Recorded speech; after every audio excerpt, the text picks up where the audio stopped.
지난 목요일에 장로님들과 함께 가을 여행을 다녀왔습니다.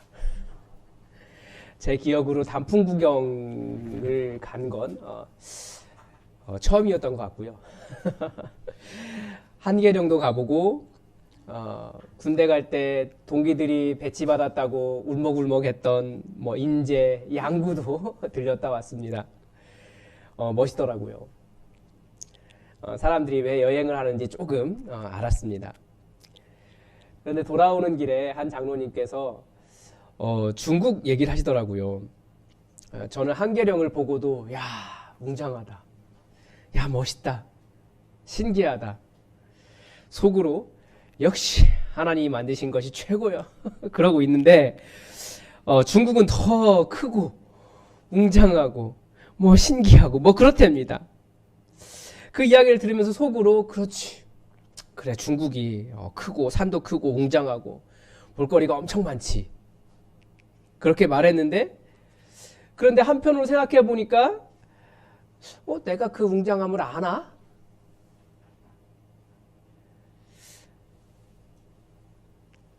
사실 잘 모르더라고요. 왜 모릅니까? 안 가봤으니까요.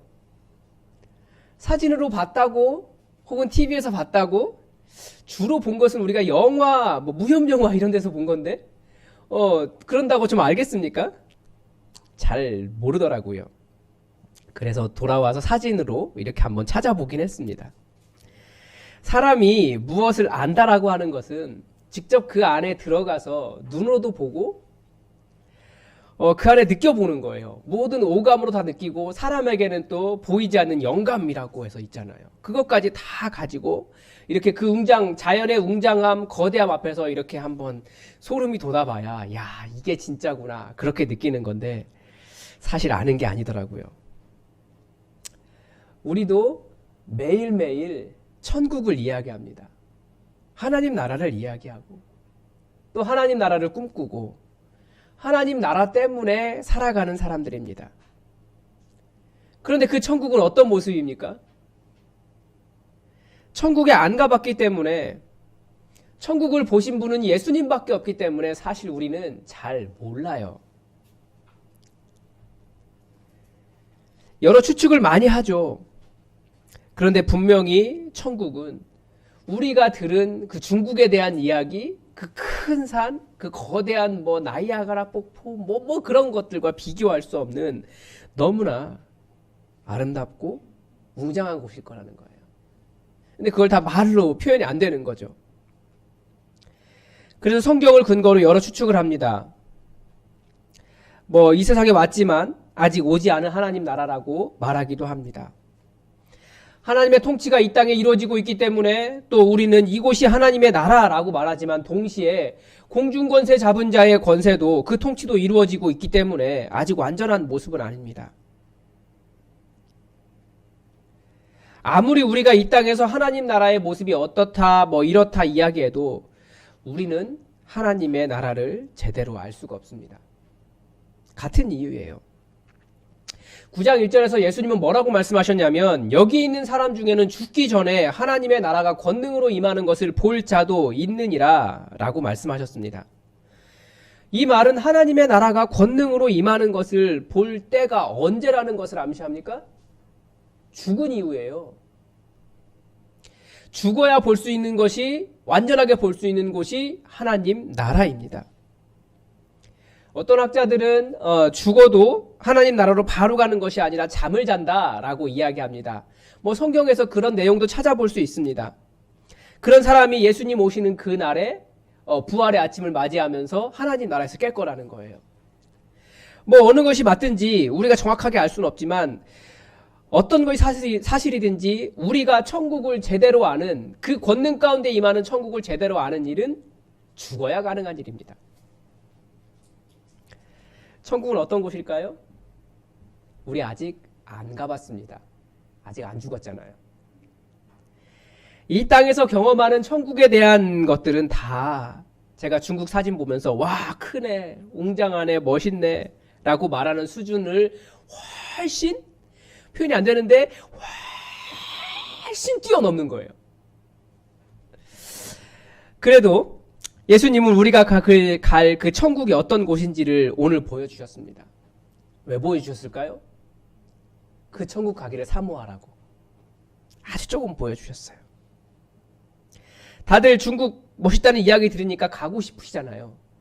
저도 그 얘기 들으면서 돌아와서 사진을 조금 찾아봤다 그랬잖아요. 왜 찾아봤을까요? 언젠간 가겠지. 구약 전공인데 매주마다 구약 성경과 지리에 대해서 이야기하면서도 아직 이스라엘을 안 가봤어요.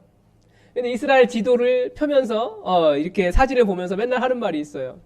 언젠가 가겠지. 오늘 본문에서도 예수님께서 우리에게 그렇게 천국을 가르쳐 주시고 보여주고 계세요. 그 천국이 진짜 좋은 곳이라고, 영광스러운 곳이라고, 여러분 안에 천국의 소망이 가득하게 되라고, 그래서 그 나라로 가기를 소원하라고, 소망하라고 우리에게 보여주셨습니다. 어떤 모습입니까? 예수님께서 베드로와 야고보와 요한을 데리고 따로 높은 산에 올라가셨습니다. 거기에서 예수님의 모습이 변형되셨어요. 예수님의 모습이 어떠했을지 여러 번 말씀드리는데, 우리가 생각하는 그 패션 오브 크라이스트에 나오는 멜 깁슨처럼 그렇게 생기지 않으셨다니까요. 너무 못생겨서 사람들이 버림받을 정도로 누구도 사모하지 않는 외모라고 이사야서에는 예언하고 있어요. 그래서 와, 저런 사람이 하나님의 아들이야? 라고 볼만한 사람. 그래서 제가 위로를 많이 받는다니까요. 최소한 예수님보다 낫다라고 생각을 하니까. 그런 모습이 예수님이셨는데 그 예수님이 변형되셨어요. 3절은 뭐라고 말합니까? 그 옷이 광채가 나며 세상에서 빨래하는 자가 그렇게 희게할 수 없을 만큼 매우 휘어졌더라. 역시 표현이 안 되는 거예요. 이 세상에 아는 모습이 빨래밖에 없는 거죠. 하얀색이. 그런데 그거 가지고 표현이 안 되는 거예요. 그래서 천국에 가면 가장 먼저 변할 것이 무엇입니까? 바로 우리 육체가 변하는 겁니다. 변형되는 거예요. 성경은 죽음을 뭐라고 말하냐면 이 육신의 장막을 벗는 것이다 라고 가르쳐 줍니다. 이 장막은 텐트예요. 텐트. 임시거처. 장막을 벗고 예수님 예비하신 집으로 들어가는 겁니다. 그러니까 그게 죽음이에요. 죽음을 우리가 너무 두려워하는데 세수한 성도에게는, 믿는 자들에게는 죽음은 두려워할 대상이 아니에요. 오히려 텐트에서 여러분 어떤 텐트를 가지고 계십니까? 네, 저처럼 시간이 지날수록 자꾸 뭐라고 할까요? 낡아진다고 하는 그런 느낌이 있어요. 뭐 좁은 텐트를 가지고 있어요. 저는. 그리고 약간 좀 연약합니다. 그런데 시간이 지날수록 이 육신의 텐트를 벗을 날이 얼마 남지 않았어요. 그런데 천국 가면 어떤 육신으로 변화가 될까요? 천국에는 천국에 맞는 육신이 있다고 성경은 가르쳐 주거든요. 그러니까 최소한 이건 아니라는 거예요. 다들 예수님 잘 믿고 싶잖아요. 그래서 잘 안 돼요. 왜 그렇습니까? 왜 사탄의 유혹에 넘어가고 우리는 자꾸 고결하게 살고 싶은데 그렇게 안 됩니까? 바로 우리가 이 육신 안에 거하기 때문에 그렇습니다. 하나님 나라를 위해 살고자 하지만 자꾸 넘어집니다. 여러분 다들 새벽 기도 시간을 엄청 사모하잖아요. 새벽 기도 절대 안 빠지고 싶은데 너무 육신이 연약한 걸 느끼시잖아요. 그래서 예수님이 뭐라고 말씀하셨습니까? 우리 마음에는 원이로되 육신은 약하도다. 그렇게 말씀하셨어요. 예수님도 인정하셨어요. 이 육신이 있기 때문에 한계를 느끼고요. 사도 바울조차도 자신의 마음으로는 하나님의 법을 따르고자 하는데 육신으로는 자꾸 죄의 법을 섬기게 된다라고 말할 정도입니다. 그러나 천국에서는 이 한계 많고 연약하고 질병이 있고 자꾸 머리 빠지고 힘든 이 육신이 벗겨져서 새로운 하나님 나라의 육신을 입게 될 것이라고 말씀은 가르쳐 줍니다. 그리고 또 하나의 특징은 새 옷이에요. 같은 의미입니다. 그런데 이 옷은 세상에서 빨래하는 자가 그렇게 어떻게 할 수 없을 만큼 매우 하얗게 된 것이었습니다. 광채가 나고 빛 자체보다도 더 빛나서 예수님의 모습, 그렇게 빛나시는 예수님의 모습, 여기서 우리는 다시 예수님이 누구신지 확인할 수 있죠. 다니엘서 7장 9절에서 하나님의 모습을 이렇게 설명했습니다. 그의 옷은 희기가 눈 같고 그의 머리털은 깨끗한 양의 털 같고 그의 보좌는 불꽃이요 그의 바퀴는 타오르는 불이며. 예수님이 인간이 아니라 하나님이시라는 것을 다시 보여줍니다. 우리도 그렇게 될지는 잘 모르겠어요. 그런데 천국에서 우리도 흰 옷을 입게 될 것이라고 말씀에서 계속 가르쳐 줍니다. 성경이 천국의 모습을 많이 보여주는데 사람들이 전부 다 흰 옷을 입고 있어요.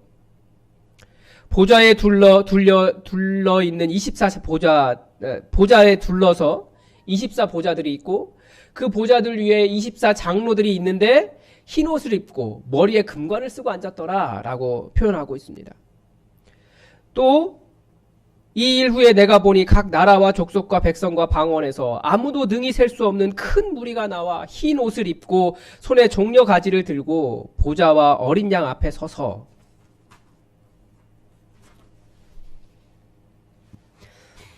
요한계시록에서 증언한 죽임당한 성도들의 모습입니다. 그리고 믿음을 끝까지 지켜서 천국에 간 성도들의 모습을 그렇게 묘사하고 있습니다. 이 흰 옷을 영적으로 다르게 해석하는 사람들이 있지만 예수님이 입으셨던 그 맑고 희고 빛 자체인 흰 옷을 우리도 천국에서 입게 될 것입니다. 그런데 이 흰 옷은 어떻게 입을 수 있을까요? 요한계시록 3장 5절에 이런 말씀이 있습니다. 이기는 자는 이와 같이 흰 옷을 입을 것이요. 어떻게 사는 것이 이기는 것입니까? 이 말씀을 들은 교회가 사대라고 하는 교회인데요. 그 교회가 책망받은 이유는 살아있다고 하는 이름은 가졌지만 죽은 교회였기 때문입니다. 그래서 준 권면이 너는 일깨워 그 남은 바 죽게 된 것을 굳건하게 하라. 다르게 번역하면 깨어라. 깨어라예요. 예수님께서 귀먹고 말이 어눌한 사람 귀에 손을 넣으시고 뭐라고 탄식하면서 하늘을 우러러 기도하셨습니까? 열려라. 깨어라. 에바다. 말씀하신 것과 똑같습니다. 깨어라라는 거예요. 그래서 그 다음 구절도 이렇게 설명합니다. 그러므로 내가 어떻게 받았으며 어떻게 들었는지 생각하고 지켜 회개하라. 우리 성도는 무엇을 받았습니까?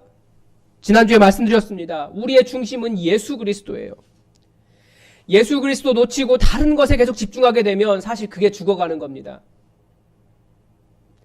예수 그리스도라고 하는 복음의 본질을 잃어버리고 자꾸 부흥을 이야기하면서 마케팅적인 방법을 이야기하고 건물을 이야기하고 다른 것에 집중하면서 예수 그리스도 잃어버리면 그게 죽어가는 거예요.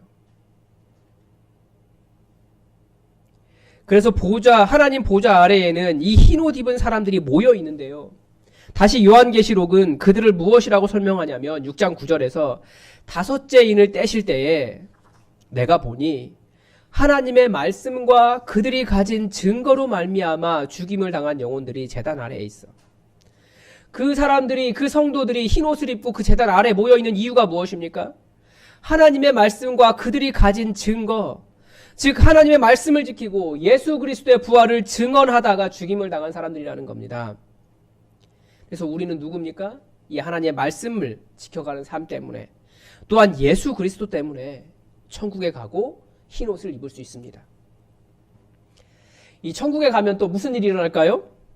저는 이 부분이 제일 흥미진진합니다. 제 관심사여서 그런 것 같아요. 4절인데요. 이 엘리야가 모세와 함께 그들에게 나타나 예수와 더불어 말하거늘. 왜 모세와 엘리야인가? 여기에 대한 설명은 많이 있습니다. 모세는 율법을 대표하는 선지자죠. 엘리야도 구약 성경을 대표하는 선지자입니다. 그래서 구약 이제 중간기 문헌에 의하면 구약의 선지자의 시작이 모세고 선지자의 마지막이 엘리야다. 이런 이야기를 하기도 합니다. 무엇보다도 이 두 사람은 살아있을 때 하나님을 본 사람들이에요. 그래서 이 두 사람이 예수님의 영광의 모습의 증인으로 선택이 되었을 겁니다. 마가복음은 어떤 말씀을 나눴는지 기록하고 있지는 않지만 누가복음에서는 예수님의 죽음에 대한 이야기를 나눴다라고 기록을 하고 있습니다. 그러니까 우리가 천국에 가면 우리에게도 이런 일이 일어납니다. 천국은 우리가 그동안 말로만 들었던 혹은 글로만 보았던 그런 이야기들, 전해 들었던 수많은 믿음의 사람들을 만날 수 있는 곳이 바로 천국입니다.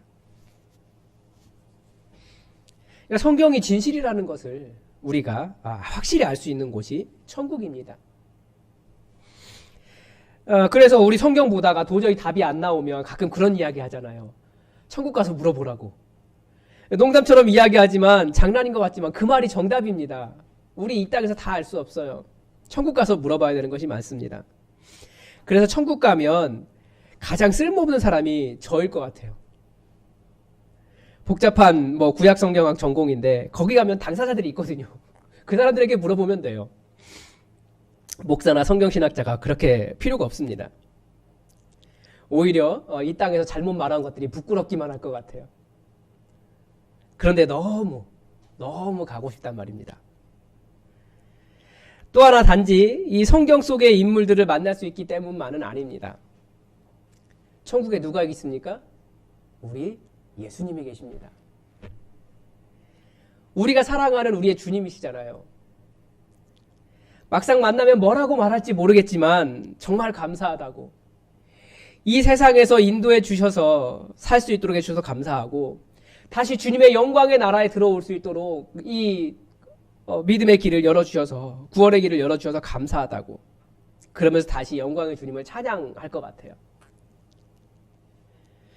그래도 얼굴을 대하고 우리 주님 만날 수 있다는 것이 너무나 감격스러울 것 같습니다. 다들 연예인 보면서도 막 자지러지는데 아마 그런 수준을 뛰어넘을 것 같아요. 우리 예수님 만날 수 있으니까. 그런데 제게 이 천국의 소망을 더 간절하게 온 몸으로 느끼게 해준 분은 저희 아버지이십니다. 제가 15살 때부터 집을 나왔어요. 오래됐죠. 그 이후로는 아버지와 한 달을 같이 살아본 적이 없는 것 같습니다. 그런데 너무 보고 싶어요. 아버지 장례식장에서 그렇게 울었던 이유도 한 달을 같이 살아보지는 못했지만 그 아버지 볼 수 없기 때문에 그렇게 울었습니다. 그래서 천국이 제 소망이 되었습니다. 다시 볼 수 있어요. 다시 만나서 이제는 집 떠나 살지 않고 영원히 함께 살 것을 알기 때문에 천국을 기다립니다.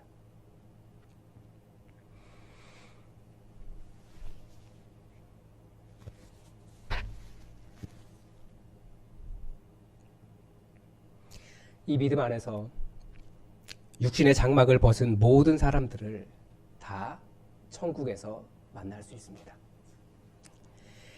그래서 제가 목양실에 들어가면 꼭 부르는 찬양이 두 곡이 있습니다. 아침을 시작하면서 두 곡을 부르고 시작을 해요. 하나는 나를 통하여 라고 하는 찬양입니다. 그 찬양의 시작이 지금 이곳에서 내가 지금 서 있는 이곳에서로 시작을 합니다. 나를 통하여 지금 서 있는 이곳이 하나님을 찬양할 수 있는 곳이 되기를 바라는 소명을 위한 찬양이고요. 또 하나는 하늘 소망이라고 하는 찬양입니다. 제가 왜 사역을 하는지, 왜 이 길을 걸어가고 있는지를 매일매일 마음에 새기는 겁니다. 하늘 소망 찬양의 가사가 그렇습니다. 나 지금은 비록 땅을 벗하며 살지라도 내 영혼 저 하늘을 디디며 사네. 내 주님 계신 눈물 없는 곳 저 하늘에 숨겨둔 내 소망 있네. 보고픈 얼굴들 그리운 이름들 많이 생각나. 때론 가슴 터지도록 기다려지는 곳. 내 아버지 넓은 품날 맞으시는 저 하늘에 쌓둔 내 소망이 있네. 주님 그 나라에 이를 때까지 순례의 걸음 멈추지 않으며 어떤 시련이 와도 나 두렵지 않네. 주와 함께 걷는 이 길에 우리도 언젠가는 이 땅에서 사라지는, 잊혀지는 사람들이 될 겁니다. 그런데 우리는 천국에서 다시 만날 거예요. 천국에서는 잊혀지지 않는 영원한 생명으로 살 겁니다. 여러분, 우리 믿음 생활 잘해서 우리 그 나라에서 꼭 영원히 같이 삽시다. 아멘. 여기 설교가 끝나야 되는데요. 그런데 이 천국이 너무 좋아서 정신을 잃은 사람이 한 사람 나옵니다. 바로 베드로입니다. 얘기를 안 하고 넘어갈 수가 없더라고요. 랍비여, 우리가 여기 있는 것이 좋사오니 우리가 초막 셋을 짓되 하나는 주를 위하여, 하나는 모세를 위하여, 하나는 엘리야를 위하여 하사이다. 뭐 너무 놀라기도 하고 무섭기도 하고 그래서 그렇게 말했다라고 기록하고 있습니다. 베드로가 증언하고 있는, 그가 온몸으로 표현하고 있는, 그의 영이 표현하고 있는 것은 뭐냐면 천국은 너무나 좋아서 정신을 잃을 만한 곳이라는 거예요. 거기가 너무 좋아서 평생 그곳에 머물고 싶은 곳이라고 증언하고 있습니다. 그런데 마침 그때 구름이 와서 그들을 덮었습니다. 그리고 구름 속에서 소리가 났습니다. 이는 내 사랑하는 아들이니 너희는 그의 말을 들으라. 이 말씀을 왜 하셨을까요? 이 좋은 천국에 가는 방법이 무엇입니까? 마가복음이 다시 한번 극적으로 표현하고 있습니다. 8절에 뭐라고 이야기하냐면 구름이 덮이고 나서 음성이 들리고 문득 둘러보니 아무도 보이지 아니하고 오직 예수와 자기뿐이었더라. 천국이 너무나 좋아서 정신을 잃을 만큼 정말 너무나 가고 싶은 곳인데 내가 지금 당장 죽어서 여기에서 이 평생 천국을 누리고 싶다라고 말하는 그 베드로의 고백 앞에서 그 천국에 대한 강한 열망이 가리키는 길은 오직 예수, 다 사라지고 오직 예수, 그것만 남았다라는 거예요. 제가 신대원을 준비할 때 다녔던 교회 출신의 목사님들이 함께하고 있는 카톡방이 있습니다. 그 카톡방에 그제 올라온 내용이에요. 새벽에 고등학교 때 다닌 교회 동문 카톡방에 친구가 글을 하나 올렸다. 아프다고 쉬는 중이라고. 고등학교 때 같이 신앙생활을 했고 지금까지 소식을 간간히 전하는 중년의 인생에 곤고함이 넘친다. 친구야, 계절처럼 인생 시즌이 바뀌는 우리구나. 나는 가끔 이런 생각을 한다. 한 번도 내 삶에 익숙해 본 적이 없었다. 매 순간의 삶은 나에게 불편했다. 아플수록 더 그러했다. 지금까지 살아왔으니 또 살아갈 너를 응원한다. 익숙해 본 적이 없는 삶에 익숙해지기를. 인생이란 사신 삶이 익숙해질만 합니다. 이 정도 살았으면. 그런데 어린 때에 맞는 어려움이 있고 시간이 지나도 지날수록 곤고함은 넘쳐납니다. 나이가 들면 익숙해질만도 한데 곤고함은 더해갑니다. 익숙해지지 않는 이유가 무엇입니까? 곤고함이 더해가는 이유가 무엇일까요? 저만 그런 겁니까? 아닐 겁니다. 여기가 천국이 아니기 때문입니다.